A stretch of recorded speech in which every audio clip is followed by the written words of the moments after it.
welcome to History Through Fiction, the podcast. I'm your host, Colin Mustful, and today I'm delighted to be joined once again by Jillian Forsberg, author of The Porcelain Menagerie. Jillian, welcome. Hey, Colin, it's so good to be back. Well, let's talk about The Porcelain Menagerie as a companion novel. A lot of listeners will be familiar with The Rhino Keeper. How are the two novels connected? We had an interesting time figuring out how to connect these two, but I think it kind of goes back to the origins of the Rhino Keeper itself. When I was researching the Rhino Keeper, I came across this one particular character, a real person in history, as most of my characters are, and I literally just heard this knocking, like I could not stop thinking about this man. So Clara the Rhino in the mid 1740s goes to a porcelain factory, and I get this bull in a china shop kind of imagery when I talk about that. But essentially, the goal was for Clara to correct the image of a rhino for Europe. And the porcelain factory had been making, porcelain animals for centuries, and they had a rhino completely wrong. It was based off of Durer's 1515 rhino instead of an actual rhino. So when Clara came to town, she met with a master carver, and his name was Johann Kandler. So when I'm researching my books, I always try and find like the image of that person or a portrait of them, and if it's more modern, maybe a photo. And I looked and looked for something so that I could physically describe what Johann Kandler looked like what color was his hair, were his eyes like, what kind of clothing did he wear. And what astounded me was that there's only one image. When you Google him, you see all of his art, thousands of pieces of porcelain and teapots and kettles and plates and bowls and animals.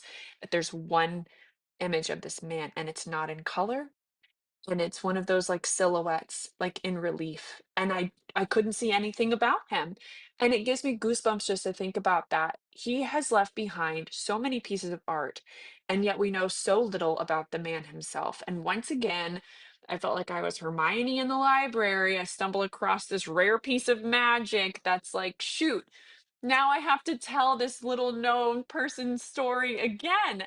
And he has a legacy in Germany in particular, of being the best porcelain maker of all time. Johann Candler was born, this is crazy to me too, because Dowey and Johann were born 1 year apart, 1705 and 1706, and they both died the same year, 1775. Their lifespans were literally parallel to each other. Um, and Johann was born the son of a pastor. He had a ton of siblings, and he was just known from a young age as being an incredible artist. He took up tools when he was an apprentice in Benjamin Thomae's workshop, which is what I just read.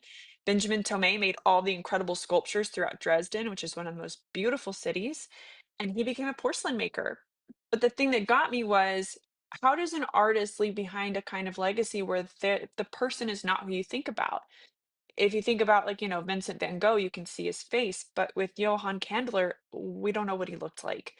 That always bothered me, and so I wanted to give, like, a true story to him, and so when I was researching for the Rhino Keeper and simultaneously researching all the things that Candler made, I realized that his story and the way that he was held captive as an artist, both fulfilling his desires to leave a legacy behind, also made him disappear because he was held captive by a mad king. So it's a crazy story. Once again, it doesn't sound true, but yeah, I mean, for essentially 30 years, he wasn't allowed to leave Dresden and was kept making porcelain for the Elector of Saxony. So that's how I came across it. And they're companions because the same characters exist in both. And Colin, when we were editing the Rhino Keeper, there's a super minor character in the Rhino Keeper. I think he has like two times that his name is mentioned. His name is Hao, Hao.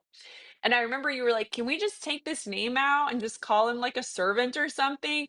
And I said, "Well, so if you decide to publish my second book, he's in there a lot, and so I'd love to keep him." And you're like, "Oh, sure, we can keep him." And that was like a signal for me, like, "Oh my gosh, maybe I'm gonna get my second book published." So, there's overlap, and then my favorite part of the Rhino Keeper and Porcelain Menagerie is I actually got to rewrite an entire scene, that's in the Rhino Keeper from the perspective of the porcelain maker himself. So it was fun to intertwine them, but you don't need one to understand the other at all. A lot of reviewers so far have pointed out that they're surprised to find out that this is real history. You didn't have to make up Yeah. much of the history. I think the same thing with the Rhino Keeper and learning about Clara.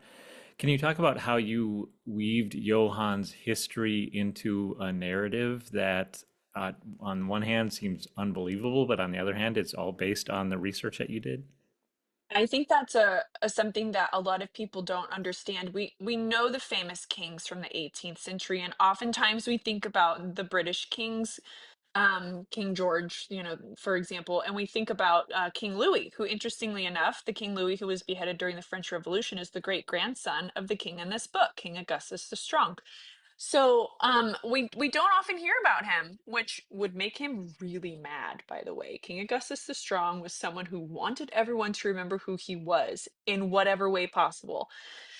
When I first uncovered what this guy did in order to gain wealth, admiration, and notoriety, I had some mixed feelings about it.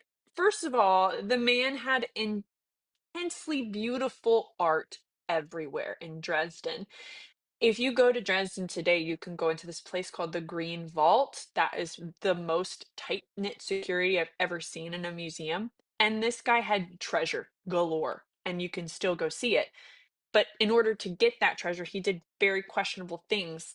At one point, he traded 600 soldiers for pieces of porcelain. We're talking people who have families and lives and just traded them to another kingdom to get items. It's bizarre. He also kept people captive when they told him that they could make gold or porcelain, which was rare in the 18th century. Alchemy is not real. So all those people who were trying to prove themselves, he held them under his command and was trying to give them things to do, and they always failed. So he just kept them.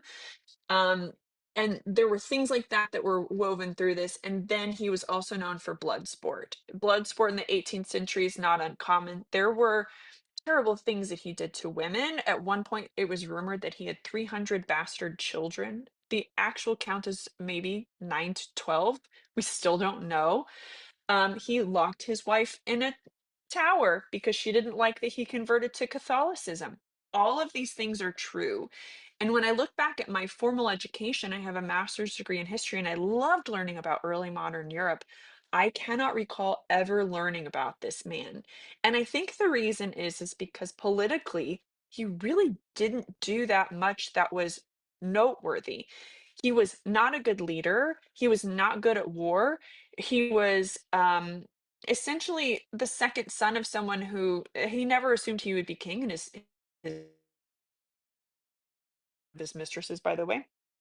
So the whole family was kind of colluded in making their personal lives great and not the lives of their subjects. And oftentimes, leaders who don't do a whole lot to better the lives of their subjects or their kingdoms often kind of thrown by the wayside. And Augustus was that way. In fact, the biography about him that was just came out in October, actually, basically calls him one of the worst political leaders of all time. The title says that a greatness in art and political fiasco.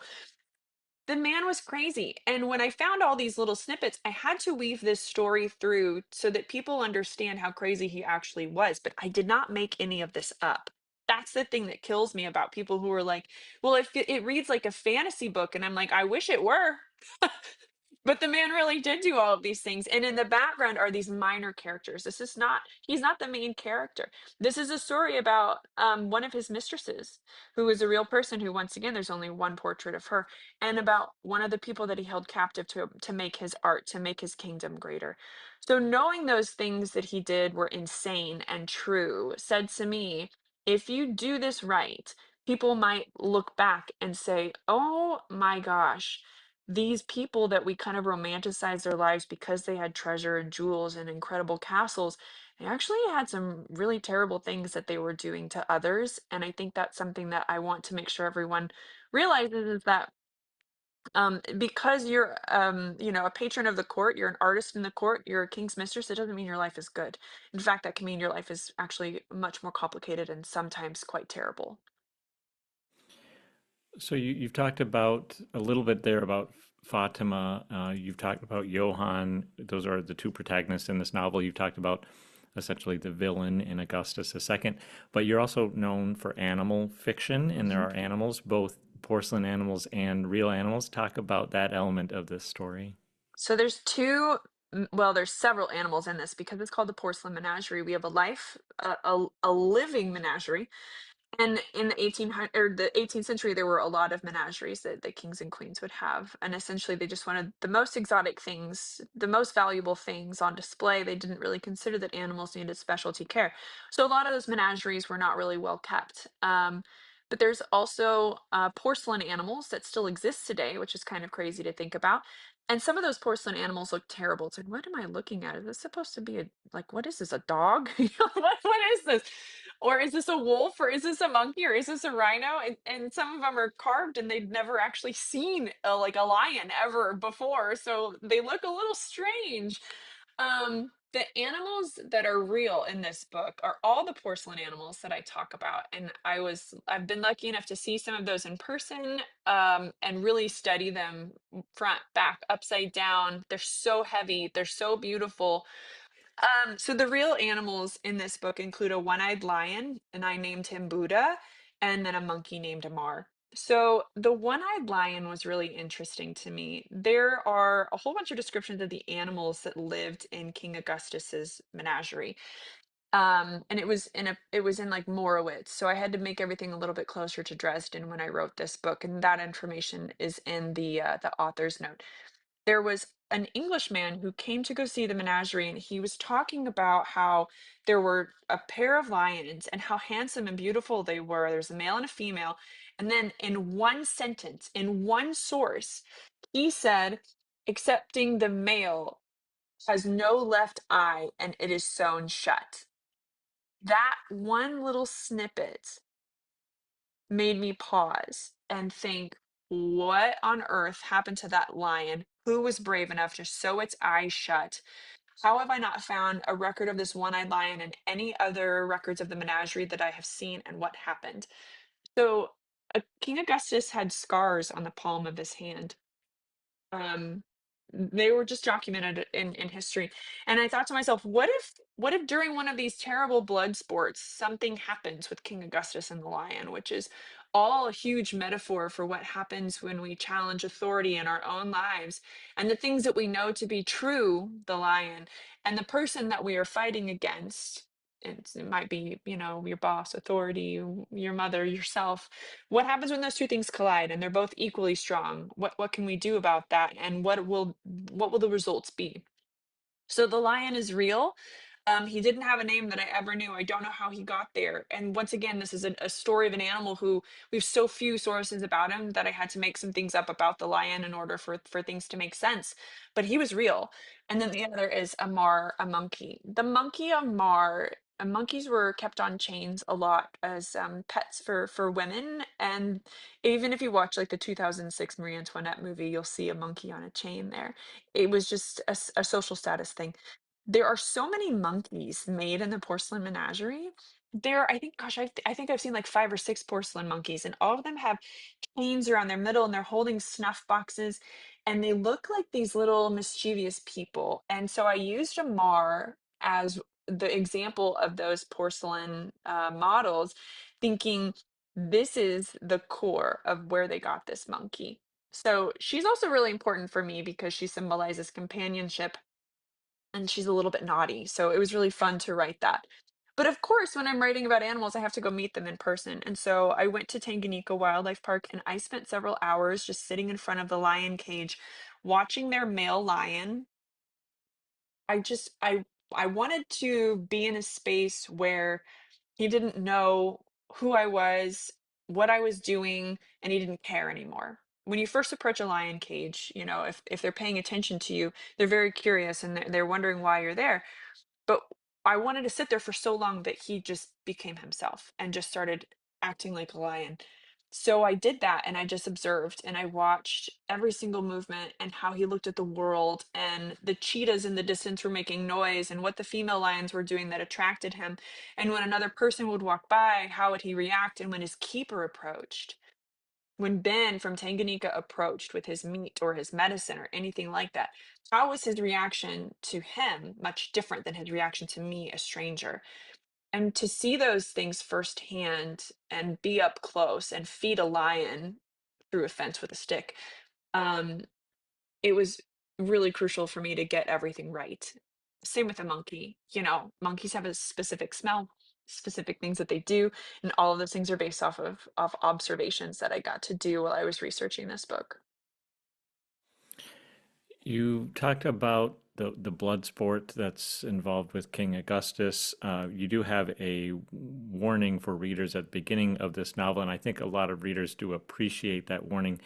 Can you talk about your decision to include that difficult part of history and why you're confront readers with it, why you're upfront about it? Did you know that I was first when I first sent this to a developmental editor, they told me to take out that chapter entirely. They said that it was too brutal for the normal reader and that I could have just left it out and just had the aftermath of it. And I could have done that. Um, and the content warning at the beginning of the book, I can read a little bit of it if you would like, because I think it's important the way that it's worded. It's Mhm. not necessarily that I felt like I needed to tell people not to read this or to give them like a list of trigger warnings.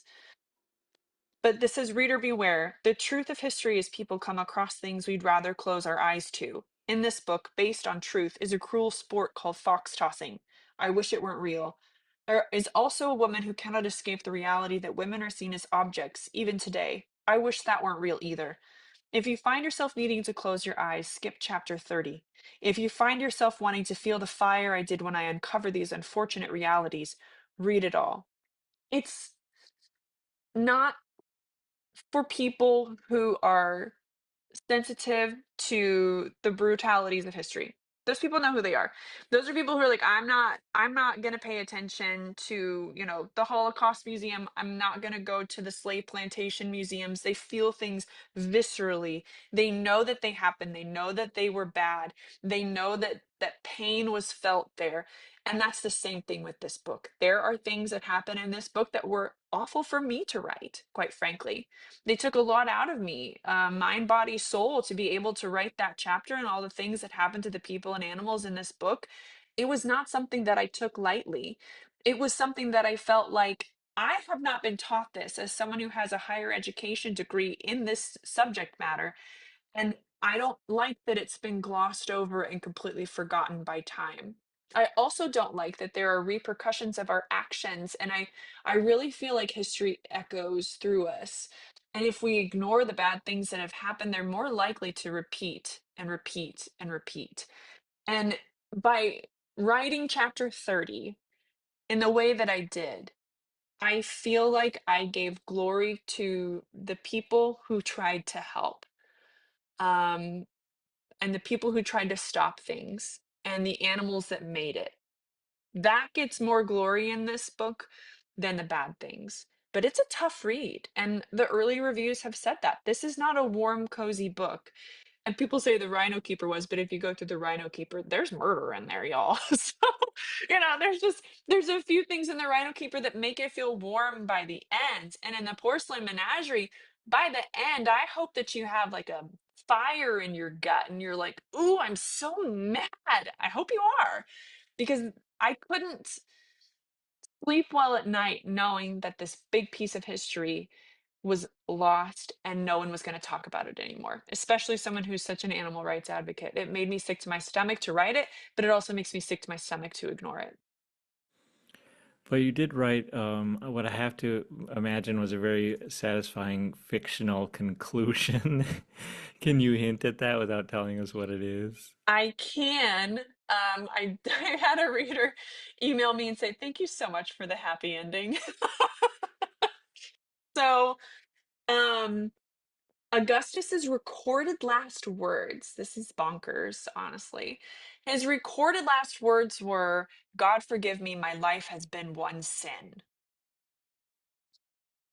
at least the man was self-aware, I guess. But the fact that those are his last words, I was like, what the heck? And I knew that he died after a night of drunken debauchery. And so I was thinking to myself, okay, well, if those are his last words, let's make us feel it. I have to put that in this book. So I did so in a way that I feel like is gonna make people pump their fists, like, yeah. However, um, it's not the happy ending that most people expect, but I was very satisfied when I finally wrote the end on this one. And that wasn't the original ending to this book. The original ending to this book was far different. But then I got the new biography of Augustus, and when you get a new source material as a historical fiction writer, you often have to go back and change a whole bunch of things. And luckily, I was able to do that with plenty of time. But when I saw that, I think you remember me saying, "Dude, look at this quote that I just found from him," and you're like, "You have to work that in," and we did. So it was really exciting. But yeah, the ending is, I think, is satisfying. I hope other people do too. So you and I met in June 2023 at the Historical Novel Society. At that time, you had a rejection fence, and as I followed you on social media, you would paint flowers for every rejection you got for the Rhino Keeper on that fence. And that's kind of been a part of who you are as a writer, is sharing your journey. So we've worked together now on two novels over 2 years now. Can you talk a little bit about your journey, where you were then, where you are today? What have you been learning along the way? Mm, What I have learned is that creating art for myself um, is equally as important as putting my art into the world. And sometimes, you write a sentence like I found the other day, the opening chapters of the Porcelain Menagerie that I never even sent to you. It was a completely different book. And when we first met, I was working on the Porcelain Menagerie. The Rhino Keeper was written the year before. I think in the way that I have grown is that um, there is there's no excuse for not creating art, even if you get rejected or someone says the story's not for me, or you're just writing this for yourself. There's a piece of our minds and of our spirits that require you to keep creating no matter what the environment around you is. And I've realized that if I am not writing or editing or doing something in regards to my author journey, that I do not feel satisfied. There's this longing in me that won't ever be truly happy if I'm not writing. So that's one of the big things, because I think a lot of people who get a lot of rejections, and 2 years to date, Colin, I think I'm at 140 rejections. It's pretty good, right? So from the Rhino Keeper, I didn't have any rejections for the Porcelain Menagerie because you heard it was a companion to the Rhino Keeper, and I think you were excited about it. I think your words were, "Let's see how this goes." Um, but then, I've got another book that I wrote in 2024, and that's been my calendar year has basically been writing a book a year since 2022. And I got a lot of rejections about that book. So I think for me it's harrowing to put yourself out there. But at the same time, all of the things that I've written, I felt so fiery about. And I think that helps me. It's like I'm writing these true stories about these real people that are long gone, and being able to connect with them like that is just, it's so satisfying for me. Whether or not readers ever get to see it, I'm just so glad that I never gave up. I think too, I've learned a lot about what readers want to see. This book is darker than the Rhino Keeper is. I learned that through the Rhino Keeper reviews, that I'm more satisfied writing the past. Like there's a modern timeline in the Rhino Keeper, and did you know? I should probably submit this to you for a short story. You're gonna love it. I actually wrote several chapters of Andrea going to the porcelain factory to discover Johann Kanzler, and my readers didn't like Andrea, and I listened to them and I cut it all out. It's all in my Scrivener. It's just gone, all of those things, because I'm listening, I'm growing, I'm trying to make sure that people are satisfied with what they want to consume, because our time is precious, and our the books that we read, we should be choosy about. And if you want to read something full of drama and intrigue, then I got you. And if you want to read something that you know will always have animals, I got you. And if you don't want to read about cell phones, I got you. Um, but I do think that within that, my craft has grown a lot. And I've learned, don't overwrite, because when you overwrite, it's hard to go back and kill all of the darlings that you have put in. And The Porcelain Menagerie is the shortest novel that I have written, but there's a lot packed into this. So that's like my growth as far as my writing journey goes. As far as, like what's coming next, truth be told, sky's the limit. I have no idea. Right now, all I know is I have two books that I'm very, very proud of in the world. And I love that they are connected in a way that feels both wholesome and surprising. I think that's really fun.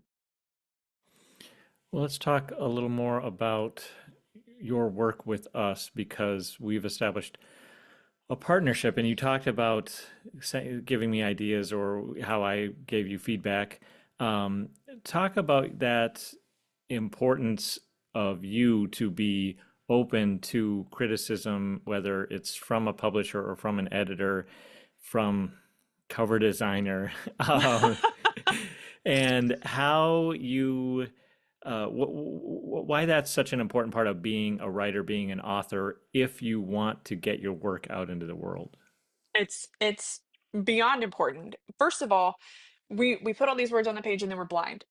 Like every single book that I've submitted to you, you've said you need to rewrite the entire beginning. And you're right. And I remember when you when you gave me my edits back for the Rhino Keeper, you were like, "Don't be overwhelmed. Don't get upset." And I opened that document and I was like, "Hell yeah, this is going to be so much fun." And I think what I told you was, I can't do this on my own. I can't get better on my own. I have no idea what's missing because I'm too close to the story. But a lot of times writers, I feel like, are like, "Well, this can't go away because XYZ." There's very few times that I feel that way.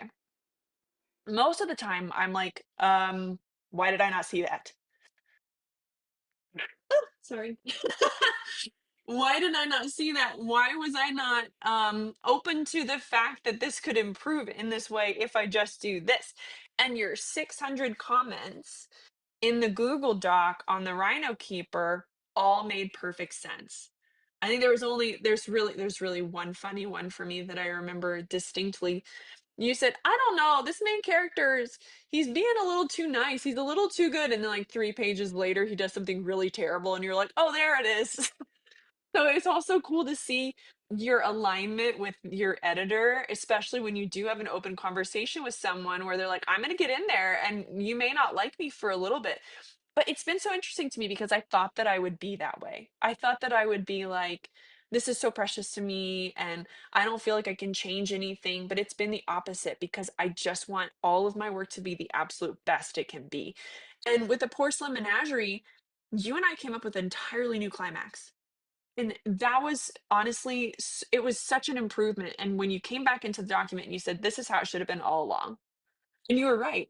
But you have to work in partnership with people that you trust, know have your best interests.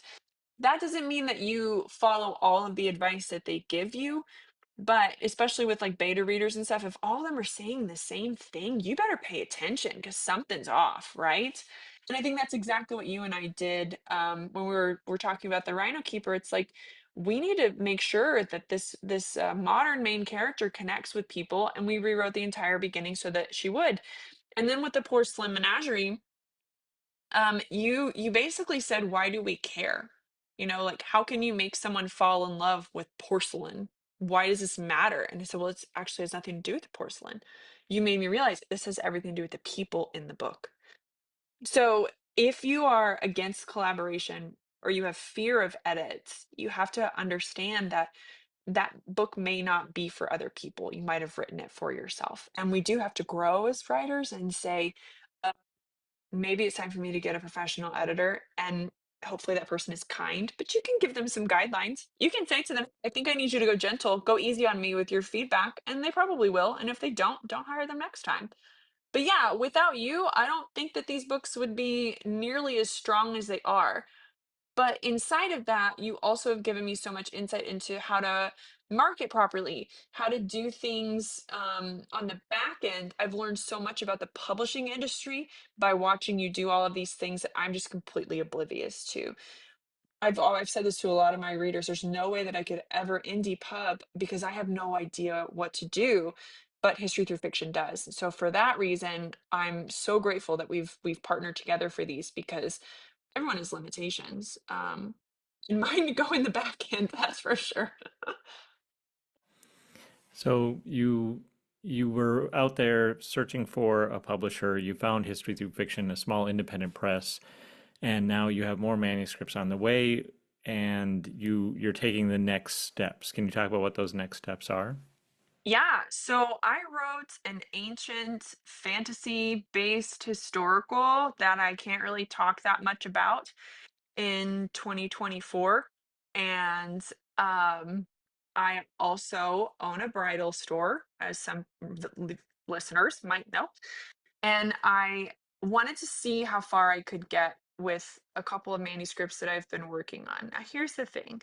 Colin Mustful told me a long time ago, Jillian, we would publish anything you write. And I feel like there's an asterisk next to that because if I write you some kind of weird fairy smut, you'd probably be like, Jillian, we need to have a conversation.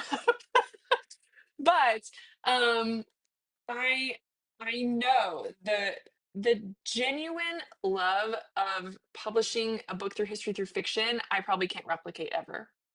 But I also know that within an independent small press, there's one thing that has always felt no,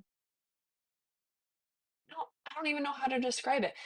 But there's one thing in the publishing industry that sucks about it. And sometimes they look at me and Colin at History Through Fiction, whether that's a bookstore or a reviewer or somebody else, and they're like, who are you guys? And I'm like, if you read any of our books, you will know exactly who we are. Whether that's the anthology or Colin's award winning Reclaiming Minnesota or Alina Adams' Go On Pretending or South of Sephiroth, which is one of the most intense books I've ever read. And Ezra's book about the Shelleys will make you cry. Like, the literature that's put out by this small press is unlike anything else. And the fact is that when reviewers and readers actually find the press and they buy the entire catalog, they're like, "Damn, these people are legit." But they see a small press, a lot of these bigger names, and they're like, "Well, we're not gonna give that a try." Listen to me when I tell you, you will never regret picking up a history through fiction book. But my goal as someone who wants to write nonfiction as well as fiction is to find an agent who can partner with me to get my books into a larger space. And Colin would probably publish my nonfiction book if he really wanted to. It's not his niche. He doesn't want to do that. Like, I don't know how you would promote a bridal book, Colin. Do you know anything about Tool? I would figure it out. Exactly. He would figure it out. So in this, I've been looking for an agent for those few things that I have in mind. Does that mean I'm done with history through fiction? Only time will tell, but the reality is history through fiction has two books that I'm extremely proud of. So I have signed with an agent from Rose Cliff Literary, Jessica Berg, and one of the reasons that I signed with her is because she believes in what history through fiction is doing. And that's really exciting for me. She follows us on social media. She's been very active. She's coming to the History Through Fiction conference in March of 2026, which everyone should sign up for. And she's supportive of publishing no matter how we do it.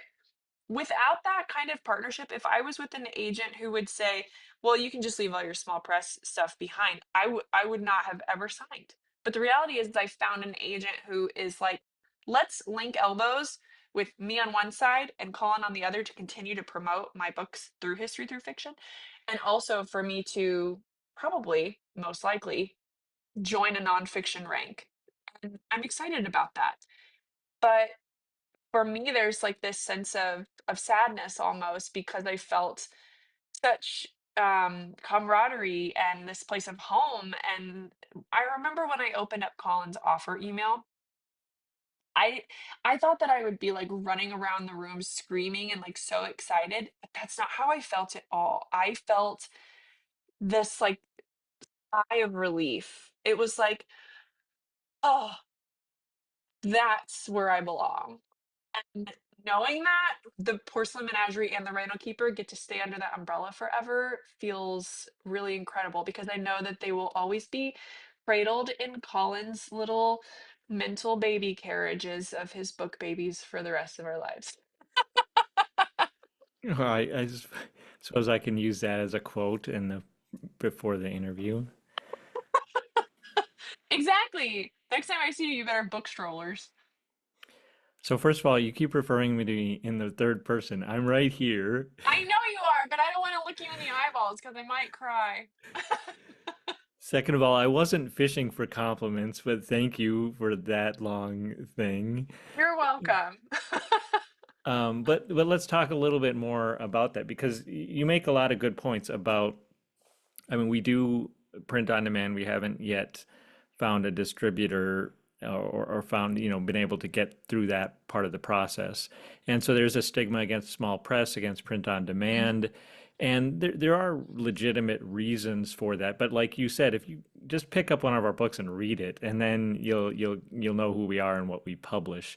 So I want to thank you for bringing that up because, I love what I do, but it takes a lot of work, a lot of integrity to say, oh, we're going to make this book really, really great. And I'm I'm working on one right now that's going to be published later next year that I have to go through and make those comments and tell the author, okay, this isn't going to work. We have to fix this. And as you said, 600, I don't know if I put 600 comments in, but can you imagine how long that took me to go through that and make sure that we made the book as good as it could possibly be. So I guess I just want to thank you for bringing that up because it's like that for every part stage of the process. And as a small business owner, as you know, like you Mhm. pour your heart and soul into what you're doing because you want to give that value to readers or to dress wearers and it's just so important. So that's great that you have this experience now working with a small press and the advantages of that because you don't get the same one-on-one attention with a larger press or the same artistic freedom. But I should also point out that as you had said, I would publish anything you write. Well, I mean that's honestly true because you do the work that I can't do, just like I'm doing the work that you can't do. You have you're out there showing up, doing the work, telling readers about your book, telling readers about the history in a way that I can't because I'm working on the next manuscript. I'm working on so many things on the back end with the metadata and with the Mhm. bills that we owe and all that kind of stuff. So uh, I want to thank you personally, Jillian Forsberg, for being such a hard worker, creating such great art and sharing it with us and allowing us to partner with you. And just as a message to any writers out there that are listening, like that's what you have to do. You have to do the work if you want to find a publisher or an agent on any level to partner with you Mhm. to link arms and to make all this possible. Yeah, and I think that's such a good point because all of us have our strengths. Like, I love social media. I love talking about my books. I remember one of my mentors early on when she knew I was just writing a book said, "Don't ever stop talking about your book, no matter where you go." I'm surprised they don't have T-shirts of my book covers on them, and that doesn't say, "Please ask me about my books." But I think that that's the thing. Like for me, these stories will resonate for the rest of my life, and they will for you too, but in a different way because you're right. You have to move on to the next manuscript. Yeah, you're gonna help me with my, Goodreads giveaways or BookBub or whatever that is, and that's stuff that I can't do.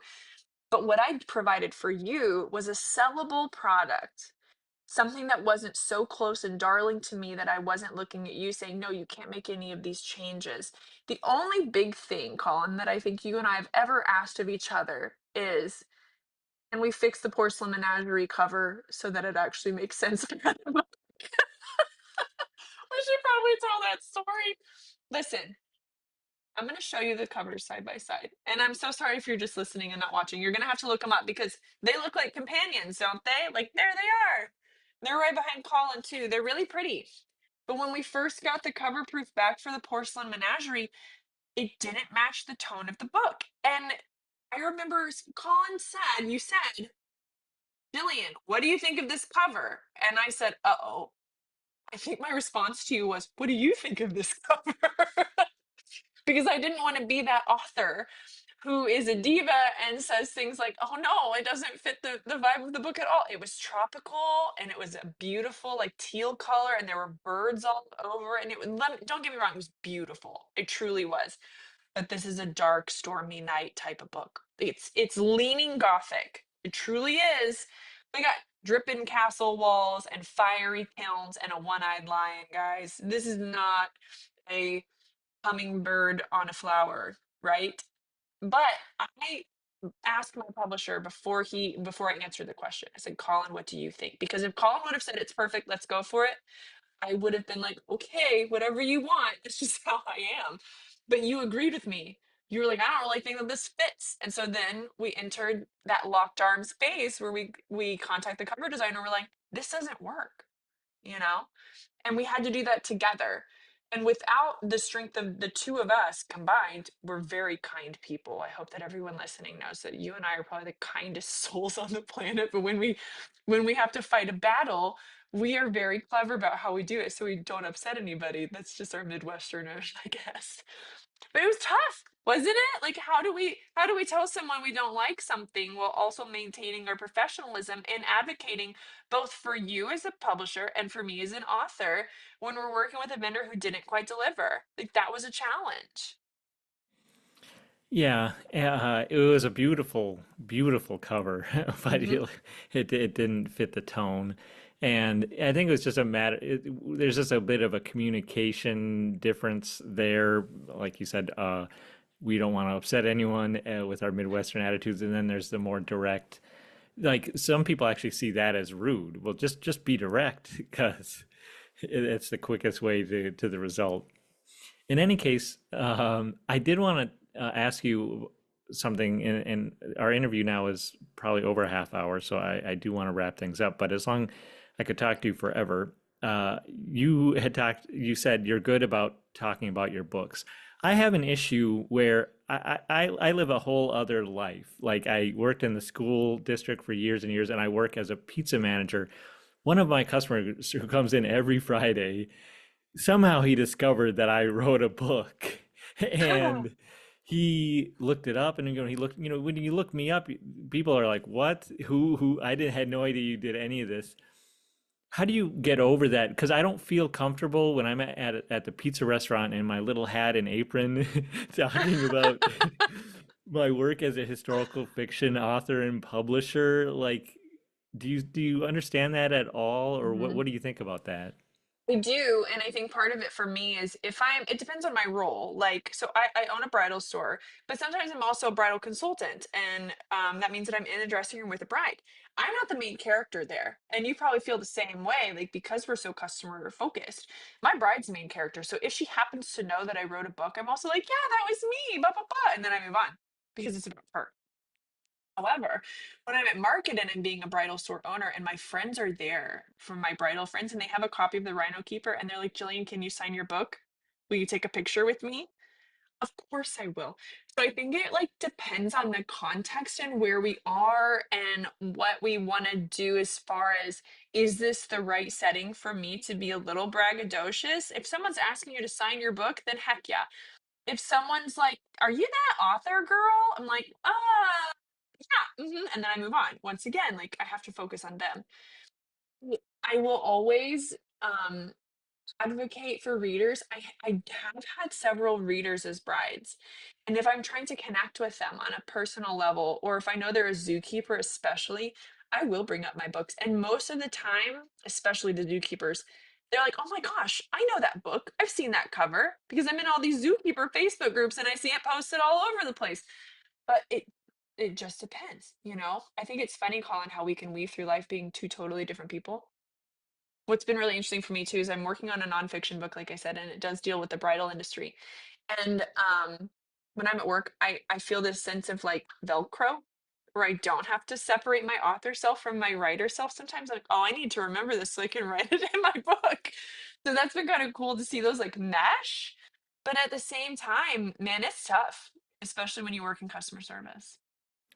Well, let me tell you a story from this morning. So I'm constantly shifting between one responsibility and the other. I try to keep them separate, but one overrides another. I forget things. So I realized that I do my inventory at the restaurant on Sunday nights, and I order cheese from one vendor and I order my veggies from another vendor. The vendor who has the cheese or has the veggies also has cheese if I need it. Um, and I was going to order cheese from them because I had such a busy weekend. I looked at my inventory list today as I was placing my order with the bigger cheese vendor, and I realized I never ordered that cheese. We're gonna run out of cheese when I go to the store tonight. So I had to call the produce people and say, "Hey, do you by any chance can you get me some cheese?" So that was it was the morning when I was working on editing things, and it's just something like, oh, I forgot to do something at Hmm. my restaurant, child. I better take care of. Yeah, it's there's two different brains, I feel like. Plus I have like five animals and a child and a husband and a house and a massive garden that's totally overgrown. And I think people ask me this all the time. They probably ask you this too when they find out you're an author, which you should always talk about your books. When they find out you're an author or a publisher, it's like, well, how do you do it all?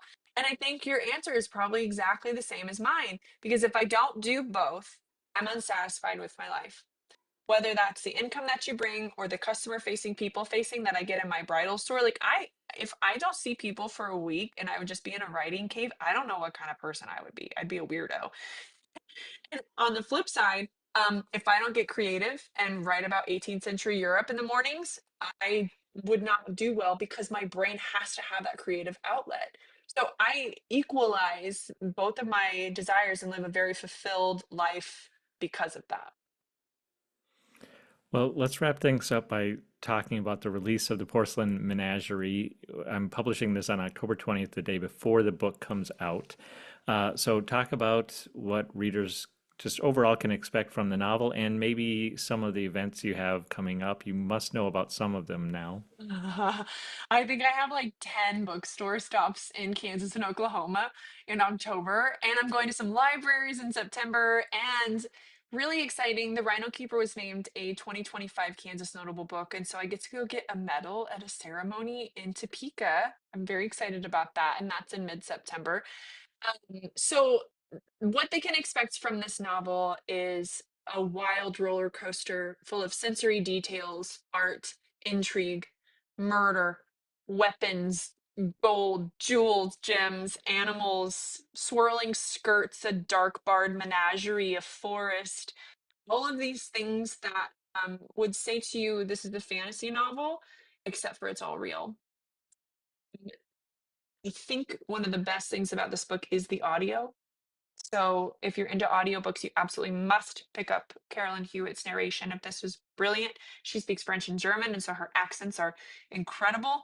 Um, and the way that she weaves drama and emotion into these real life people who are finally hearing their voices from beyond time is magic. She's truly incredible. So that being said, all pre-orders will come from signed warehouse. So I'm able to sign everything. And I hope that everyone can also hop onto my website and my social media and see all the images that I took while I was in Dresden and in Meissen, where this book is set. That was an incredible adventure of mine. And my book talk will deal specifically of what it was like to stumble across my main character's grave when I was visiting Europe and was on an adventure to find him, and I found him. I'm really excited about this book, Colin. I'm very proud of this book. This is it's one of the best things I've ever written. And that's saying a lot because I have a lot of random things floating around that I've written. But yeah, it's really cool. I hope people like it and hope they don't get too mad at me because it's got some scary stuff. Well, it's an amazing history. It's an important history, and it's just an amazing novel. It's full of all those things that you've already mentioned. So, congratulations, Jillian, and thank you so much for being such a great partner. Thanks, Colin. I'll see you soon.